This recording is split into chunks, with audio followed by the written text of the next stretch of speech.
Hello and welcome. Today I will show you my stream and recording settings. So first of all, let's go over the main thing, the streaming part. So I have audio track 1 enabled.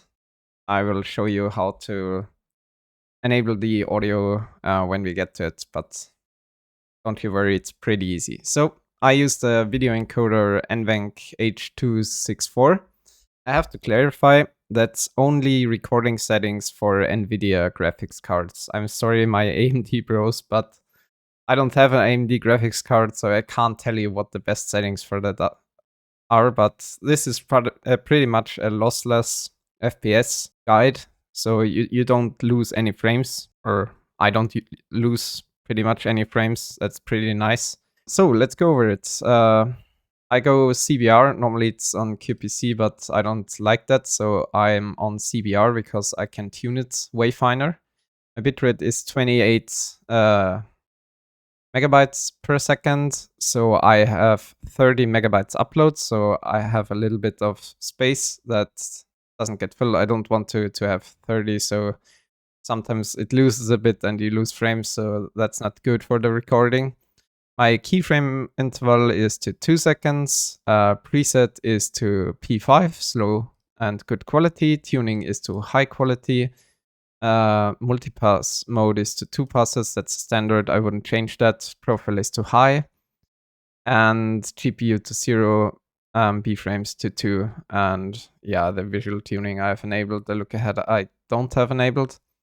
So, the preset, if you have any, like you should set your bitrate to what your internet speed is when you stream on YouTube. On Twitch, it's obviously only 8K, so you can't really change anything there.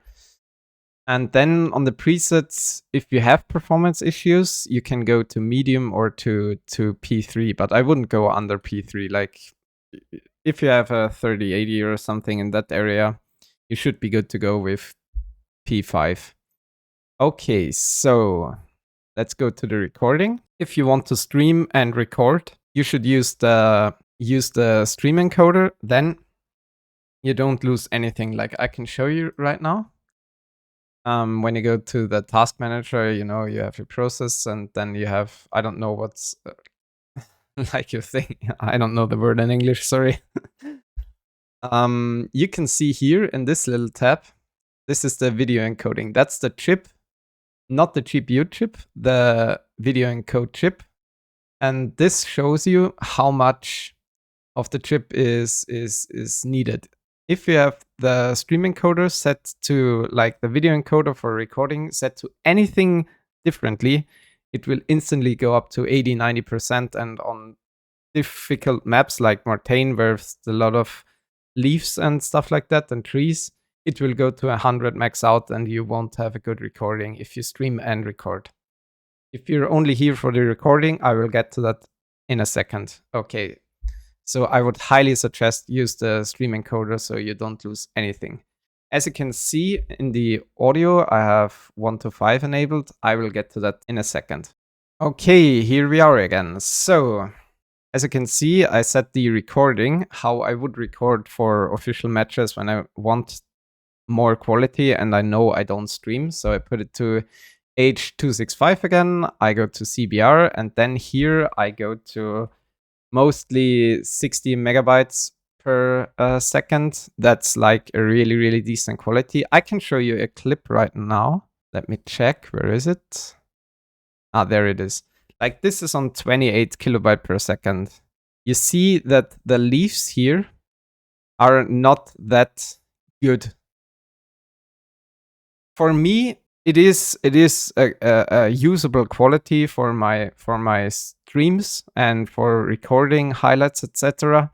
But you want to make probably better recordings. So this is on 28 megabytes per second, and you can easily go up to 60 or 80 megabytes per second. The same, everything is pretty much the same for the recording as I have by the streaming. Like it's the same setting. I only use like 60 megabytes per second or 80 if it's like Martano stuff. You have to check like how much your encoder is used. You shouldn't, or 80% is still fine, but you know, you have spikes and you want to have a little bit of room. So I wouldn't go over 80%. Just test it and you will see. Same here, slow quality, you know, the thing I already told you. Okay, so let's go to the audio.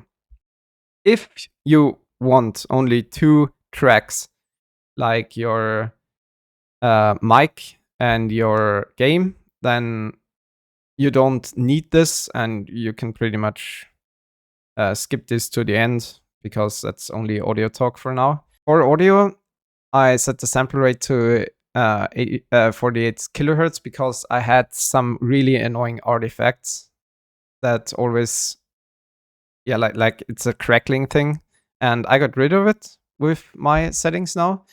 So I disabled the desktop audio, so you won't have any desktop audio. Your mic, you should put your mic here, which you want to record. Okay, we can close that now, and now we can go to what am I doing? To advanced audio properties on this. Okay, first I have to tell you how to get these tracks. When you want to add a new track, you go into your sources and go to the application audio capture. You create a new one. And here now you can set which application it needs to be running, which application you want to, where you want the audio to come from. So if you have Discord or something like that, I don't put anything in here. But you want to use as well the match title, otherwise find window of same executable. Okay, then you click to apply and we have a new application audio thing here. I have my audio listed, like you can make a tab to just get this and put it in here so you can install it away if you want. I delete it right now because I don't use it. One thing I forgot, if you want to play a different game, for example, I have Space Marine 2 enabled here and it's very loud. But obviously you can't hear it because I have only the application for Hell Let Loose. So if you want a different audio from a different game, you just go into your, I mean, you can call it game. I call it Hell Let Loose because I mainly play Hell Let Loose. You go into properties and just put in the game you're running. So you go into Space Marine 2, you go here, and bada bing, bada boom, we have audio for that game now. So yeah, that's just that easy to get anything else going on. Like, and you don't need Chrome and you have something other open than this, for example, and you want to have the audio, just go into there, go to properties and go to the media player or what you want. So it's pretty easy. So now we can go into this. So you know how to set it up. You should have your different tabs here. I already named them. Like I have my Chrome for like music and stuff. You can set the volume here, like 5 different, or you can do it in decibels if you want. I have it in percent. Also, you can use the sliders only if you want to boost it. Like Chrome, for example, is on 100%. You can put in like 200%, and it went up to 6 decibels. So yeah, only when you go up, you have to manually do it in here. But I don't need that right now. So, okay, the thing is, you want to have the track. So as you saw in my streaming thing, I have my 1 enabled for the audio track. So everything is on 1, so the stream can listen to everything. The second thing is, for the recording, you want to have different tracks so you can mute them separately in your cutting software. For example, I use DaVinci Resolved, and when I go to edit, you can see these are my tracks. Obviously, they're not pull now because I use different, or I didn't use my game, my Chrome, or anything else. So this is only my voice. So this is one, this is the main one where everything is together. You can just mute it when you deliver it, or mute the other ones if you want, or only cut certain parts out. You can go here and snip this. And when your example something happens, you can just delete it. Like, it's very easy and a very nice feature to have if someone says a bad word or you don't want this or this in your video, you can just put it out. So that's really, really nice. Okay, so as you can see, my Chrome is, for example, on 4. So 4 is my Chrome, 3 is my Discord, Hell Let Loose is my 5, and Overlay is on 6. That's for streaming things. This is a very nice thing to have. Okay, that's pretty much everything you need to know. As I said before, if you only want like 2 things in the audio, like if you don't care about separating the things, you can just skip it and only put the 2 which are already enabled in it, and you're good to go. Like, you normally you have 1 and, or maybe if you have 2 enabled, you put your whole thing, your whole desktop on 1 and 2 your audio, and you separated those 2, so you're fine.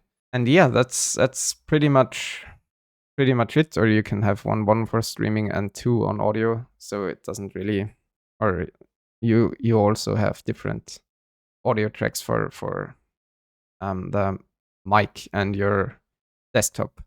Obviously, I forgot something, but we will chip it in anyways. Okay, so as you can see, I have a replay buffer here. If you don't know what that is, I will show you. You go into settings, you go into your output and the replay buffer, and you click on enable replay buffer. Then you can set a timing, and it's pretty much the same thing as Nvidia Shadowplay, where you can just you let the recording running, but it doesn't take any space because it only has the last, for example, for me, 2 minutes remaining. It only saves the 2 minutes. If you click then to start replay, then you can save it, and you only have the 2 minutes, so you don't take too much space of your SSD or HDD, whatever you use. And there you can see the estimated memory usage for that particular clip. So it's a very nice feature to have. If you just game, you can have the recording and the replay buffer running at the same time. It doesn't use any more space. And you can, if you have a really insane clip and you don't want to go through the whole video because your recording is pretty much at the time and you don't really use it, but you want that clip, just hit replay buffer and bada bing, bada boom. You have a 2-minute clip, or for your highlight, or you can have it to 5 minutes, like 180 for 3 minutes, and so on and so on. So yeah, that's also a quick little tip for the replay buffer. So this is pretty much it. That's the settings I use. I hope they will help your recordings. I want to see more content creators. And have a good one. Bye-bye.